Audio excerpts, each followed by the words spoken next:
नमस्कार विद्यार्थी मित्रांनो, मी प्रियंका ग्लोबल ऑनलाईन मराठीमध्ये आपल्या सगळ्यांचं मनापासून स्वागत करते.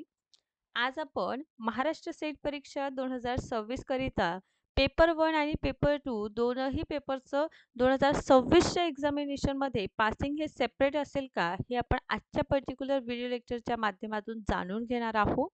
लक्षात घ्या, दरवर्षी महाराष्ट्र सेट एक्झामिनेशन वर्षातून एकदा होतंय आणि यामध्ये 2 पेपर आहेत. आता 2 पेपरचं म्हटलं की जवळपास दोनही युनिट पेपरचं जे युनिट आहे, जसं पेपर 1 साठी 10 युनिटचा सिलेबस आहे. सेम पेपर 2 साठी देखील आपल्याला दिसून येतं 10 युनिटचा सिलेबस अभ्यासक्रमामध्ये दिलेला आहे. सो अशा प्रकारे आपल्याला टोटल जर विचार केलं महाराष्ट्र सेट एक्झामिनेशनसाठी दोनही पेपरचा समांतर अभ्यास करणं खूप आवश्यक आहे. आणि यावर्षी परीक्षेला निगेटिव्ह मार्किंग असेल का? किंवा निगेटिव्ह मार्किंग यापूर्वी कधी आपल्याला या परीक्षामध्ये दिसून येतं का? हे देखील जाणून घेण्यासाठी आजचा पर्टिक्युलर व्हिडिओ लेक्चर अत्यंत महत्त्वाचं ठरणार आहे. व्हिडिओ लेक्चरला सुरुवात करण्यापूर्वी महाराष्ट्र सेट पेपर 1 करिता कंप्लीट कोर्स अवेलेबल आहे. या कंप्लीट कोर्सची नवीन बॅच आपण सुरू करीत आहोत 23 मार्चपासून. याला जॉइन करा. या कंप्लीट कोर्समध्ये 1 वर्षाची व्हॅलिडिटी, नेटचा पेपर 1 फ्री ऑफ कॉस्ट आहे. लास्ट 10 इयर्सचं पी-वाय-क्यू सोबतच 5000 प्लस एम-सी-क्यूज. कुठलंही रेफरन्स बुक वापरण्याची इथे आवश्यकता नाही. नोट्स यूज केले तरी तुम्ही 90 प्लस स्कोर करू शकता. दररोज 8 वाजता लाईव्ह सेशन होईल. लाईव्ह क्लास तुम्ही रेकॉर्डेड फॉर्ममध्ये पाहिजे तितक्याला बघू शकता. फीज आहे ₹3000. यावर डिस्काउंट मिळेल. मात्र ₹2600 हा कंप्लीट कोर्स अवेलेबल आहे. ऑफिशियल नंबर दिलेले आहे. यावर कॉन्टॅक्ट करा. पेपर 1 प्रमाणे पेपर 2 मध्ये commerce, management, computer science, political science, life science, history, economics, Marathi, chemistry, English आणि लायब्ररी सायन्सचं कोर्स अवेलेबल आहे. फीज आहे ₹10,000. यावर डिस्काउंट मिळेल. मात्र 8,000 हा कंप्लीट कोर्स विथ पेपर 1.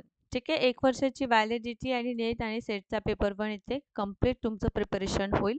बघा हे नंबर्स दिलेले आहे. 23 मार्चपासून आपली नवीन बॅच जी आहे सुरू होत आहे.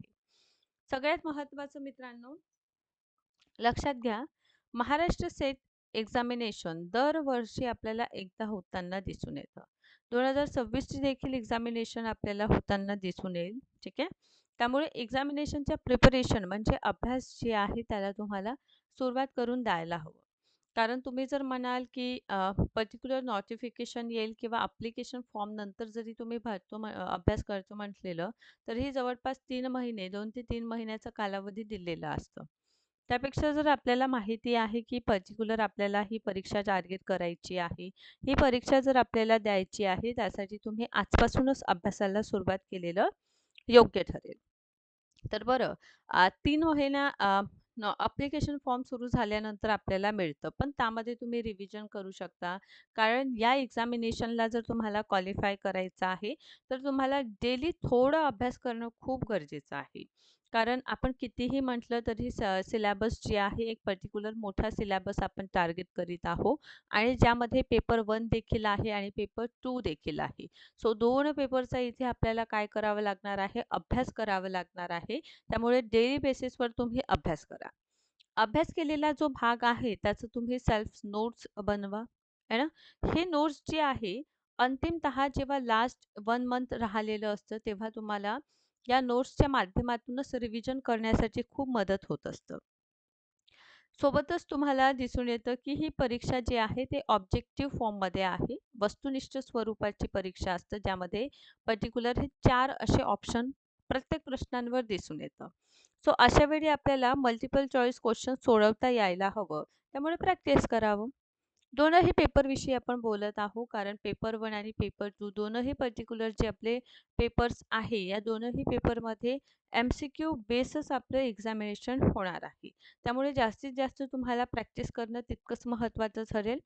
प्रॅक्टिस झाली, की सोबतच तुम्हाला काय करावं लागेल, जसं लक्षात घ्या, वीकचा जर आपण विचार केलं, मंडे टू फ्रायडे जर आपण अभ्यास करीत आहोत, तर सॅटर्डेचा जो दिवस आहे, या सॅटर्डेला तुम्हाला काय करायला हवं, संपूर्ण जो भाग तुम्ही अभ्यास केलेला पर्टिक्युलर वीकमध्ये, त्याला तुम्ही रिव्हिजन करा.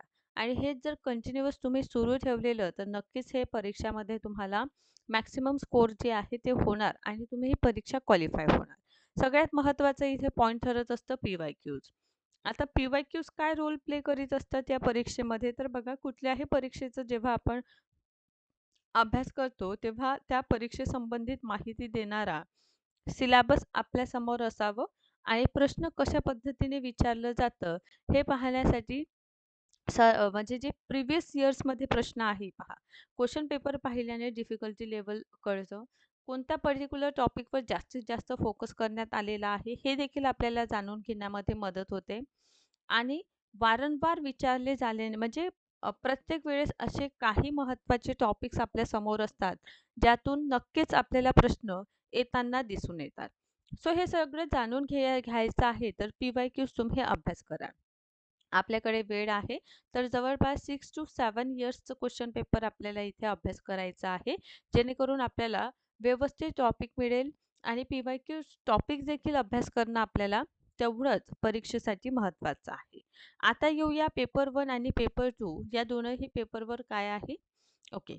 पेपर 1 आणि पेपर 2 या दोनही पेपरविषयी लक्षात घ्या, की कुठलंही सेपरेट जे आहे इथे पासिंग आपल्याला दिसून येत नाही. ठीक आहे. कंबाईन पासिंग असतं म्हणजे पेपर 1 हा 50 प्रश्न 100 गुणांसाठी हा पेपर असतो आणि दुसरं 100 प्रश्न येणार 200 गुणांसाठी.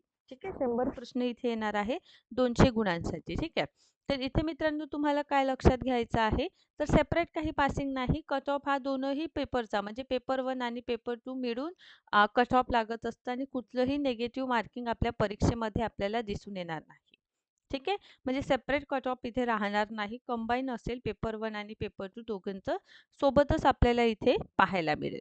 सो कट ऑफ जे आहे पाहायला मिळतं आणि सोबतच या प्रिपरेशनला समोर नेण्यासाठी कंप्लीट कोर्स देखील अवेलेबल आहे. बघा ऑफिशियल नंबर्स आहे यांवर कॉन्टॅक्ट करा आणि आजच 23 मार्चपासून सुरू होणाऱ्या बॅचला आपण जॉइन करू शकता. Thank so much.